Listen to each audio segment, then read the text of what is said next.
여러분 안녕하세요. 8월 24일 방송을 시작하겠습니다.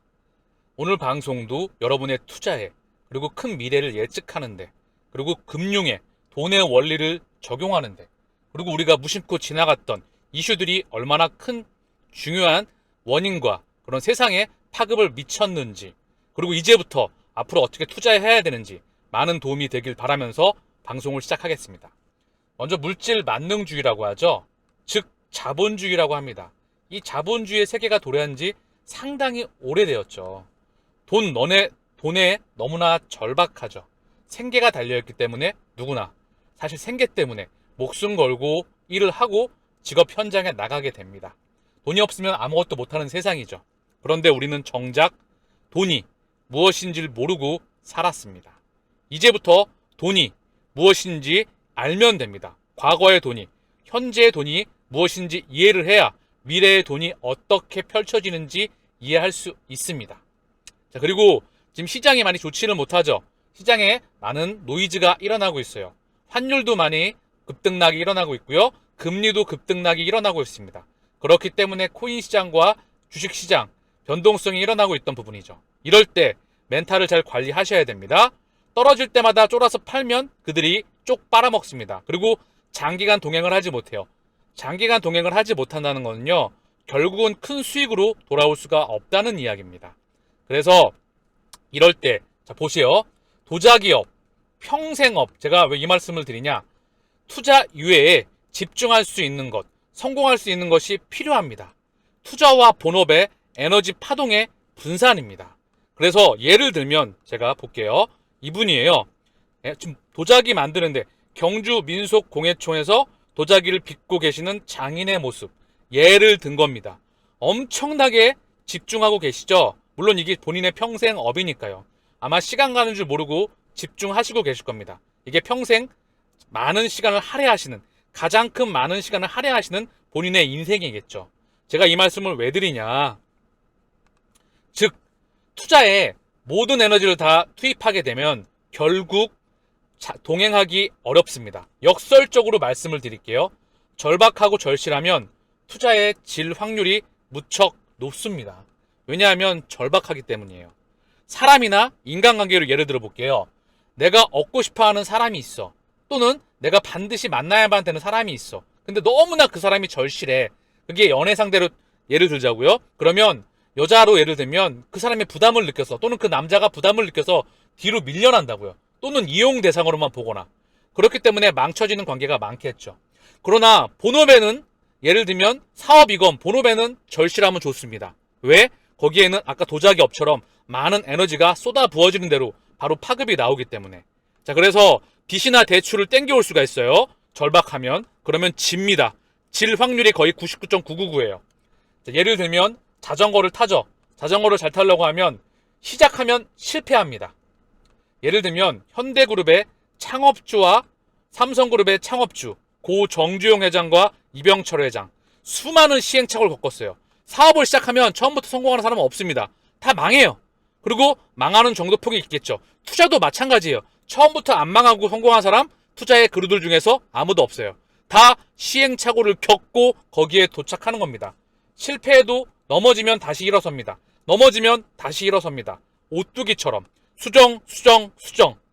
멈추지 않고 목적지까지 우직하게 걸어가는 것. 누구나 다 힘들죠. 그러나 과정입니다. 제가 두 가지를 언급했어요. 투자 이외에 시간을 보낼 수 있는, 본인이 성공할 수 있는, 본인이 좋아하는 그 대상을 찾아라. 그리고 거기에 에너지, 파동을 분산시켜라. 그리고 실패해도 시행착오를 겪어도 계속해서 넘어지면 일어나고 넘어지면 일어나라. 수정하면서 목적지까지 멈추지 않고 우직하게 걸어가라. 만약에 절박해서 망했다면 다시 일어나고 멈추지 말고 가라. 그러면 도착한다. 왜 빚을 쓰지 마라 그랬는지. 누구든 빚 안 써봤겠습니까? 다 망해봤기 때문에 쓰지 말라고 하는 겁니다. 왜 에너지를 분산시키라고 하는 걸까요? 왜 에너지를 분산시키지 않았었을 때 어떠한 결과가 나왔는지 다 느껴봤기 때문에 언급을 드리는 거예요. 그래서 도착하기 위해선 업이 필요하다. 본인이 좋아하는 것을 찾아라. 투자와 본업의 동행이다. 그 이면에는 시간을 내 편으로 만들어야 되기 때문에. 그리고 10년의 큰 그림, 5년의 그림, 3년의 그림을 그려라. 올해 안에, 내년 안에 이렇게 하면 조급해진다. 기준점을 3년, 5년, 10년의 큰 그림을 그려라. 그래서 그거보다 3년의 시간보다 조금 땡겨지거나 조금 뒤로 밀려나거나 2025년도 기준점으로 해서 리플과 XRP, CBDC의 그 개념은 그 시간은 조금 땡겨지거나 뒤로 밀릴 수가 있겠죠. 물론 소송이 중요하겠죠. 비트코인 현물 ETF, 제도권의 승인, 그리고 전 세계의 SEC 소송과 마무리되는 기점에 금융권에서 계속해는 확장되는 인프라가 나올 거라 생각을 합니다. 자, 오늘은 두 가지 카테고리를 좀 볼게요. 자, 리플 XRP의 큰 카테고리, 미래를 움직이는 세력들, 그 부분과 문명의 흐름을 우리가 같이 연결해서 볼 수 있도록 하고요. 첫 번째는 환율. 제가 지난번 환율 전쟁을 한번 언급드린다고 그랬잖아요. 그 그림을 편안하게 한번 그려보시길 바랍니다. 자, 세계 지도를 한번 볼게요. 양적 완화, 금리 인하. 이게 환율 전쟁인데요. 볼게요. 자, 세계 지도를 한번 보시자고요. 여기 보게 되면 자, 북미가 있겠고요. 유럽이 있죠. 그리고 아시아에 일본이 있을 겁니다. 중국이 있을 거고요. 자, 미국, 유럽, 중국, 일본 국제 결제 통화를 쓰죠. 달러, 유로, 엔, 파운드. 그쵸? 위안화. 그리고 더불어서 달러 인덱스에 포함된 스위스 프랑과 스웨덴 크로네. 자, 어쨌든 미국, 유럽, 일본, 중국을 중심으로 해서 이들 나라들이 바로 환율 전쟁을 한번 벌였습니다. 모든 세상의 질서를 보는 거는요. 미국, 유럽, 일본, 중국입니다. 이제 G1의 시대가 끝나가고 물론 브릭스와 그리고 오펙과 그리고 기준점으로 해서 신흥국과 그리고 선진국과 G7과 그리고 G20 이런 기준점으로 봐야 될 수도 있겠지만 크게 미국, 유럽, 중국, 일본으로 말씀을 드릴게요. 국제결제 통화를 중심으로 해서. 왜냐하면 이들 나라가 국제결제 통화이기 때문이에요. 달러의 비중이 가장 높죠. 그래서 기축통화라고 합니다. 그런데 자, 보자고요. 이해를 쉽게 하자고요. 자, 내수하고 수출이 있어요. 내수는 뭐죠? 물건을 사는 겁니다. 수출은 뭐죠? 물건을 파는 거예요. 그래서 사람들이, 국가들이 이제 보면 자기 국가가 먹고 살기 힘든 거야. 자, 물건의 내수가 뭐죠? 남의 나라 물건을 사주는 겁니다. 수출은 우리나라 물건을 해외에 파는 거예요. 그래서 내수를 부양하려면 어떻게 하죠? 금리 인하를 하죠. 그래서 부채를 일으켜서 다른 나라의 물건을 사오면 돼. 그럼 경기가 부양되기도 하죠. 그리고 자산 가격도 급등을 하기도 하고요. 그런데 먹고 살기가 힘드니까 어떻게 했다? 금리 인하와 양적 완화를 통해서 자국의 통화를 절하시키는 거예요. 그럼 어떻게 되죠? 자국의 물건을 싸게 팔 수가 있는 겁니다. 그러면 바로 가격 경쟁력이 싸지는 거예요. 가격 경쟁력이 세진다. 그래서 다른 나라의 물건을 더 쉽게 그리고 가격 경쟁력에서 더 많이 팔 수가 있겠죠. 근데 이게 미국, 유럽, 중국, 일본을 중심으로 해서 다 자국의 통화 가치를 떨어뜨리는 거죠. 그러니까 어떻게 됐죠? 환율 전쟁이 일어났던 거예요. 근린 궁핍화. 환율 전쟁을 할수록 자국이 더 먹기가 힘들어진다. 그래서 계속해서 물건을 많이 생산해서 물건을 많이 팔라고 해. 그랬더니 어떻게 되죠? 공급 과잉이 일어났던 겁니다. 그래서 지난 10년간 디플레이션의 시대였었어요. 2008년도 미국발 경제 위기로 인해서 전 세계는 디플레이션 시대, 공급 과잉의 시대였습니다. 그리고 그 시대 이후에 공유 경제가 부상을 하게 되죠. 그리고 블록체인까지. 이런 시대에 있었어요. 인플레이션, 사실 큰 그림에서 100년을 보게 되면 끊임없이 인플레이션이었죠. 돈 가치가 계속 떨어졌기 때문에.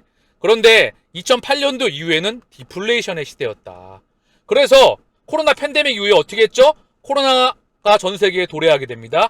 2020년 3월을 기준점으로 해서. 우한 코로나 바이러스라고 하죠. 그러나 저는 이걸 사실 믿지 않아요. 제 개인적인 관점으로 해서 그 부분은 지난 영상을 참고하시기를 바랍니다. 어쨌든 코로나가 왔어. 의도적으로 왔던, 의도적으로 오지 않았던 전 세계, 그리고 백신을 우리가 의도하지 않았던 다 맞게 되었죠. 95% 이상의 국민들이 어쨌든 맞게 되었습니다. 그리고 나서 전 세계 공장이 멈추죠. 그리고 단숨에 소비자 물가 상승률이 1, 2년 만에 9%에 이르게 돼요. 그리고 우크라이나 전쟁이 일어나게 됩니다. 그리고 그동안 바로 기득권에서 멀어져 있었던 식량, 그리고 에너지, 이런 자원 국가들, 브릭스, 얘네가 중심으로 나오게 됩니다. 그쵸? 그리고 중국이 봉쇄가 돼요. 그리고 G1이 붕괴가 되고, 물론 이거는 G1과 에너지 국가의 부상은 차분히 나왔던 부분이죠. 이 근저에 지구가 아프다라는 말을 제가 분명히 언급드렸어요. 그래서 전 세계는 가속화된 인플레이션의 시대로 도래하게 됩니다. 이제 우리가 맨날 보게 되는 계속 인플레이션의 시대, 듣지도 못했던 인플레이션 시대가 2008년도 이후에 들어보지도 못했던 12년간 들어보지도 못했던 인플레이션을 우리는 3년 동안 계속해서 듣고 있습니다. 정말 가속화되고 있죠. 의도적으로 왔던 부분이다. 이거를 인지해야 된다. 이 인지의 이면에는 지구가 아파요. 그쵸? 그래서 한국의 낚시를 봐도 물폭탄이 오죠. 이상기후. 그 모든 것을 대비해야 합니다. 기득권을 중심으로 기득권의 움직임을 컨닝하십시오. 컨닝도 알아야, 뭘 알아야 컨닝할 수가 있겠죠? 사실 우리는 관심도 없었어요. 기득권의 움직임에 대해서. 먹고 살기 바빠서. 그러나 이제 우리도 대비해야 됩니다. 지구가 아픈 부분에 대해서. 자, 그래서 정리를 하면 환율 전쟁. 자, 2008년도 이후 먹고 살기 힘들어지고 디플레이션의 시대였다. 2016년도 영국의 브렉시트와 상하이 밀약, 그 기준점이에요. 이 플러스 마이너스 기준점으로 상하이 밀약이 있습니다. 전 세계 중앙은행들과 재무장관들, 이 부분에서 바로 이제 환율 전쟁 그만하자. 그리고 나서 지금의 시대에 도래왔다. 그 부분을 인지하셔야 된다. 괜히 뻘짓거리하고 상하이에서 만난 게 아닙니다. 환율 전쟁 그만해서 이제 돌려보자 다시 한번. 그러나 코로나 팬데믹이 왔다. 그리고 우크라이나 전쟁이 왔다. 인플레이션이 엄청나게 가속도로 몰아박치고 있다. 집값이 엄청나게 급등했다. 내 월급은 도대체가 올라가지가 않는다. 나는 열심히 일하는데 계속 가난해진다. 계속 돈의 노예가 된다. 계속 영원히 파가야 된다. 그럴수록 돈에 대해 더 절박해진다. 그리고 삼포, 결혼, 인생, 꿈, 연애 다 포기한다. 그냥 지금을 즐기자. 차라리 그게 나을 수도 있겠죠. 그래서 우리가 앞으로 어떻게 살아가야 되는지 그 부분에 대해서 준비를 반드시 하셔야 합니다. 제가 항상 엎드리죠. 고래의 움직임을 살펴라. 그들의 몸짓과 행동을 계속해서 모니터링해라. 그들이 미래다. 왜냐하면 미래를 만들기 때문이죠. 우리가 미래를 예측하는 방법은 그냥 이들의 움직임을 바라보는 부분입니다. 자, 그래서 리플과 XRP로 예를 들어보죠. 2004년 라이언 푸거에 의해서 리플, 바로 전신이죠. 기술이 바로 에너지가 응축되게 되죠. 기술이 바로 이때 처음 만들어지게 됐어요. 그리고 2012년에 바로 오프코인이 되면서 아서 브리토, 제드 맥케일럽, 데이빗 슈알츠 개발진이 합류하게 됩니다. 여기서 또한 중요한 사람이 합류하게 돼요. 크리스 라슨. 자, HSBC와 IMF 자본이 붙습니다. 기술이 있었어요. 기술진이죠. 라이언 푸거, 아서 브리토, 제드 맥케일럽, 데이빗 슈알츠. 여기에 돈이 달라붙는다. 그 뒤에 누가 나오죠? 브래드 갈링하우스가 나옵니다. 그쵸? 이 브래드 갈링하우스의 이력을 한번 살펴보도록 하시죠. 자, 브래드 갈링하우스의 이력입니다. 자, 어디죠? 자, 야후 2003년, 2009년 실버레이크, 2017년 리플의 대표이사로 오게 돼요. 뭐 학력은 그냥 참고만 하시고, 뭐 하버드, 캔더스텍 참고만 하시고, 이게 중요한 게 아니고 야후와 실버레이크 그리고 리플에 왔다. 야후에 있었고 실버레이크에 있었네요. 그쵸? 야후는 누구죠? 소프트뱅크의 손정희가 있었다. 실버레이크는 어디죠? 바로 디지털 커런시 그룹의 글렌 허친스가 있다. 그리고 바로 리플에 합류하게 된다. 이게 뜻하는 바가 뭐다? 다시 한번 설명을 드리죠. 자, 보시죠. 손정희와 합류와 같이 하게 되는 거예요. 파트너십과 같이 협력을 하면서 미래를 만들어간다. 자본이 붙는다. 기득권이 붙는다. 애초에 2004년에 만들어졌다 해도 바로 합병한다. 중요한 건 자본이 붙습니다. 참고만 하십시오. 그래서 손정희의 비전 펀드 그리고 실버레이크의 글렌 허친스. 자, 이들이 같이 합류하게 되고 그리고 기득권이 합류하게 됩니다. 손정희의 비전 펀드 1과 2. 자, 볼게요. 이것 또한 연관돼서 같이 한번 보시자고요. 비전 펀드에 누가 투자했죠? 사우디의 공공 펀드. 국부 펀드가 투자하게 되죠. 사우디 국가가 투자했다는 거예요. 누구? 사우디의 제1권력 빈 살만. 자, MBS라고 하죠. 무하마드 빈 살만. 중동의 맹주. 사실 전 세계 최고의 부에 해당되는 국가의 그런 부분이기 때문에 어쨌든 간에 얘가 투자하게 됩니다. 중동이 합류하게 된다. 소프트뱅크가 바로 진두지휘하게 된다. 아부다비의 국부 펀드. 자, 그래서 중요한 건 좀 볼게요. 또 하나 보겠습니다. 자, 그래서 여기 보이시죠? 소프트뱅크의 비전 펀드. 자, 여기 ARM, 뭐 쿠팡, 그리고 뭐 많이 나옵니다. 위워크, 여기 다 있어요. 디디 추싱, 뭐 엄청난 회사들이 여기 다 있습니다. 페이티엠 많이 들어보셨죠? 여기에 세계 다국적 기업들과 기술 바이오텍들과 그리고 정확한 글로벌 빅테크들과 그리고 많은 기업들이 합류하게 됩니다. 자, 여기에 뭐 엔비디아부터 해서 원앱부터 해서 전 세계 사실 인프라 4차 산업의 문명을 다 깔아나가고 있다. 전 세계 동지들과 함께. 그 동지들은 사실 기득권에 큰 그림이 있는 겁니다. 이 사람이 깔아나가는 거죠. 전 세계 중동의 사우디 빈살만, 중동의 맹주와 더불어 동아시아의 소프트뱅크, 그리고 미국과 유럽의 모든 인프라를 깔아나가고 있다. 그 부분을 인지하느냐? 인지하지 못하느냐. 그래서 디지털 커런시 그룹의 글렌 허친스, 또 이분을 잠깐 또 검색을 해보자고요. 이 부분이에요. 전 나스닥 회장. 자, 나스닥이라고 하죠. 자, 그래서 전 세계 거래, 예를 들면 CME 그룹이 리플과 절대 무관하지 않죠. 시카고 상품 거래소, 귀금속, 뭐 농업, 원자재 이런 거래소예요.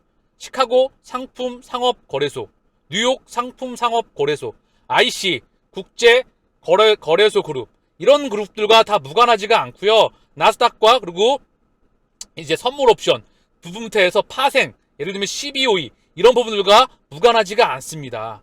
여기 디지털 커런시 그룹의 보드 멤버로 나오고 있죠. 베리 실버트와 글렌 허친스. 파월 체제에서도 여전한 옐런의 그림자, 패드를 움직이는 배우 세력 글렌 허친스. 월가 큰손 허친스가 패드 움직이는 숨은 손이다. 계속해서 나오고 있죠. 보이시죠? 쭉 나와요. 여기 지금 현재 뉴욕 연은 총재라고 나오죠. 실질적인 미국 중앙은행의 최대 세력은 뉴욕 연준이라는 말이 있어요. 뉴욕 연은. 자, 뉴욕 연은에서 막강한 세력을 펼치고 있는 글렌 허친스, 그리고 디지털 커런시 그룹, 그리고 나스닥, 그리고 바로 리플, 다 모든 게 연결되어 있다. 그리고 이들의 움직임을 살펴봐야 된다. 전 세계의 실물 경제, 금융시장, 자산시장. 자, 지금 보게 되면 달러가 가격이 움직임으로 인해서 코인 시장과 주식시장, 금리와 함께 움직이고 있죠. 연준을 움직이는 것은 미국 중앙은행이죠. 미국 중앙은행이 연준이니까. 그리고 FMC죠. 그 뒤에 연준의 실질적인 주주들이 움직입니다. 금리 결정을 하겠죠. 즉 세상을 움직입니다. 20위 또한 마찬가지이겠죠. 뿌리가 같기 때문에. 제가 방송을 보시게 되면 일관되게 언급드리는 게 있어요. 실물 경제, 과거의 공식을 언급하기도 합니다. 그걸 이해했다는 말은 많이 속았다는 말이에요. 많이 속아도 보고 시행착오도 겪어봤고 그렇기 때문에 그들의 움직임을 볼 수가 있는 겁니다. 단 많은 시간을 들여서 엄청난 연구를 들였겠죠.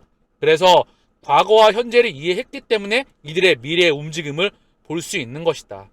그래서 우리가 리플과 XRP에 투자를 하는 첫 번째 이유라고 생각을 합니다. 비트코인, 이더리움, 리플은 평생 투자가 가능하다. 그리고 각가지 섹터에 그 이름별로 블록체인별 그런 명확한 그런 이유가 있어요. 예를 들면 한국의 중후장대 산업처럼 분명히 언급을 드렸죠. 각 섹터별 1등 블록체인 산업군에다가 투자를 하셔라. 그 명확한 이유가 있다. 파일코인도 명확한 언급을 드렸고요. 지캐시도, 제로놀리지 명확한 언급을 드렸고요. 사실 포트폴리오에 다 나와 있죠. 디지털 커런시 그룹의 바로 베리 실버트 또는 그레이스케일 자산운용사의 포트폴리오에 있는 부분을 참고하시면서 투자를 하시기를 바랍니다. 그들이 미래를 만들어가기 때문에 정확하게 말하면 글렌 허친스, 리플, 이더리움 끝까지 생존할 것이 아니라 생존시킬 것, 리플, 이더리움을 기준점으로 해서 만들어 나갈 것. 사실 리플, XRP 원장이 이 세상에 나와 있는 현존하는 블록체인 중에서 가장 발전된 블록체인입니다. 그 블록체인은 끊임없이 업데이트가 되면서 계속해서 이 실물 경제와 가상 경제와 그리고 CBDC와 NFT와 그리고 은행권과 바로 연결시키면서 이 세상의 문명의 중심에 있으리라 저는 생각을 합니다.